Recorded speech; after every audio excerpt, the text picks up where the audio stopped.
So here I am on Wednesday, more than 24 hours before a scheduled OTA potentially, and someone comes into the chat and says to me, there's another OTA leak. Now, granted, we have never been proven wrong, but these leaks are completely unofficial. So the first thing I wanted to do when looking at all of this is put this asterisk out there. We have no idea if this is legit, true, or not. This could be somebody trolling. This could be something untrue. This could be directly from a hidden source, but we do not know the source of this information because it's Reddit, okay? Reddit is Reddit, which is its own cesspool conversation for another cocktail.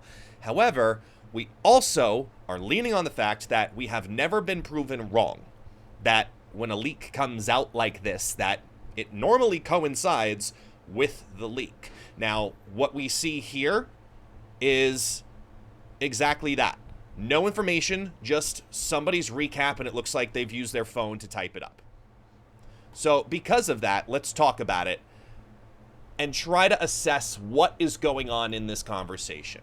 This is on Reddit right now, an OTA unofficial leak. No reworks for activate keyword in the OTA, okay? Arrow getting an extra point of power, Black Cat getting an extra point of power, Ghost Rider. So 4 cards getting an extra point of power. That's good. Ghost Rider and Moon Girl as well. Mockingbird taking a hit down to Giggity. And then War Machines on reveal is now moving to ongoing. Sandman 5/7. Cards cost 1 more next turn. Is that in conjunction with his 1 card, or is that all by itself, like Dream Dimension? And then Agatha plays cards herself on even turns only. Okay, so let's break this down, right? If this is legit, I see a synergy between Mockingbird, Arrow, and Black Cat, which is Mockingbird's like a huge piece right now, and we played it yesterday on stream, the Tens deck, right? The Tens deck, very successful deck. You throw a bunch of different 10 power cards in there, reduce down the scar, etc. Mockingbird, I mean, we all know Mockingbird's a strong card, and I wanted this card nerfed when it was a 5/9, and then they made it a 6/10. And it's still strong as a 6/10, so now they're saying, even if we take it out of Shang-Chi range, it's probably worth it. They've talked about that in the past, where it's never been any card that was reduced down from 10 to 9. They've said that in OTAs, that losing power is losing power, and that always is a good thing. So I don't know about that, because I don't know about you, even with the rise of the Tens deck, this, you know, Shang-Chi's play rate is down from what it used to be. Much more so. So maybe this is like a trade-off. Black Cat going to 4/10. I mean, that helps Black Knight.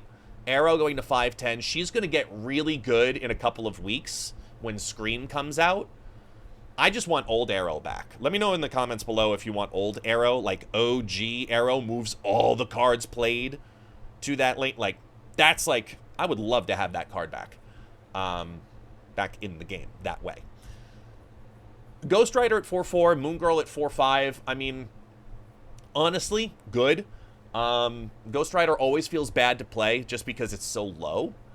And Moon Girl at 4/5, same thing. It just feels bad to play. Even in a Devil Dino deck from the very beginning, like, it feels bad to play at 4/4. Sure, you get more cards in your hand and you're getting its value onto other ongoings or other effects because of the duplicates or da-da-da. Like, it feels odd. It just feels odd. So I like that they gave those two a little bit of power. I want to know where this is from, though, mainly because of Sandman. Because Sandman 5/6 to 5/7, so they're making him stronger, which means they're considering this ability a nerf, right? Cards cost 1 more next turn. If this is in conjunction with his current ability that ruins the Ultron deck. But if this is in replacement of his current ability,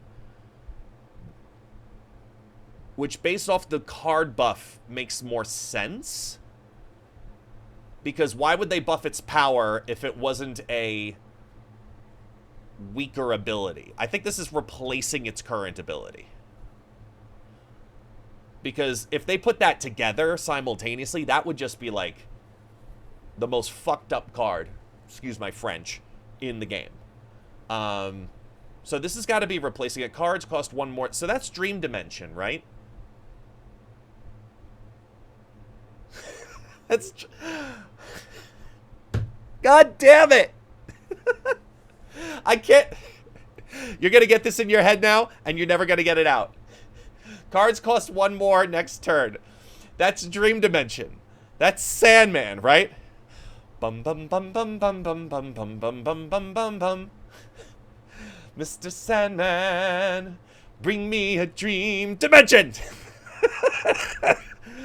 Oh my God, I'm a music nerd and I apologize. Okay, so then change out. Agatha. This is probably the biggest one out of all of what I read there. That isn't War Machine, because we'll get to that in a second, because I just took a War Machine deck to infinite. Agatha playing cards herself on even turns only. This helps one thing more than anything else, and it's not the community member, the White Wayne Brady. It's the fact that bot farming is gone. Bot farming is gone with this.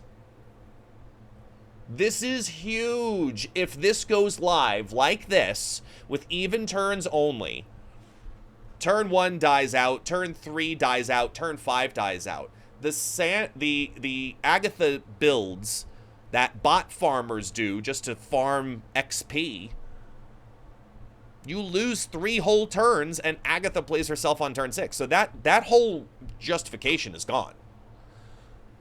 So we're either going to see bots completely disappear, or bot players, I should say. Not bots like in-game bots, but like players who decide to create a bot based on the Agatha decks. I'm talking about that, right? Even in Infinite, that shit exists. But it makes Agatha, honestly, really, really interesting. Like, it brings back the idea that Agatha Domino deck could actually have something there. Because now you're controlling 3 of the turns. Yet alone if you discard Agatha on turn 3 with Lady Sif or something like that. Like, there's some cool things there. Yeah, and even in the chat, yeah, wave on 3 into Agatha on 4, and then you get your 2 cards. Like, there's a lot that can be done now with this Agatha. This is a better Agatha, like, for her, a buff, than anything else. Where I'm actually excited to play that Agatha. So, please let that one be true. On even turns only. Because even if it was odd turns only, that would not be as fun. Nowhere near close to as fun. She has to play herself. I like that version. But War Machine on reveal to ongoing. If he's still a 4/7 with that ongoing ability, no restrictions whatsoever on the board. Space Throne, Ebony Maw, Infinite, Giganto, Flooded, like, whether it's location or card text, if War Machine is ignoring it for turns 5 and turn 6, War Machine has to become a top-tier card, doesn't he? Like, his stocks just shot way, way up. Incredible stats, full board flexibility to do whatever you want. Like, you could play a straight-up full-on load deck, if that's the case.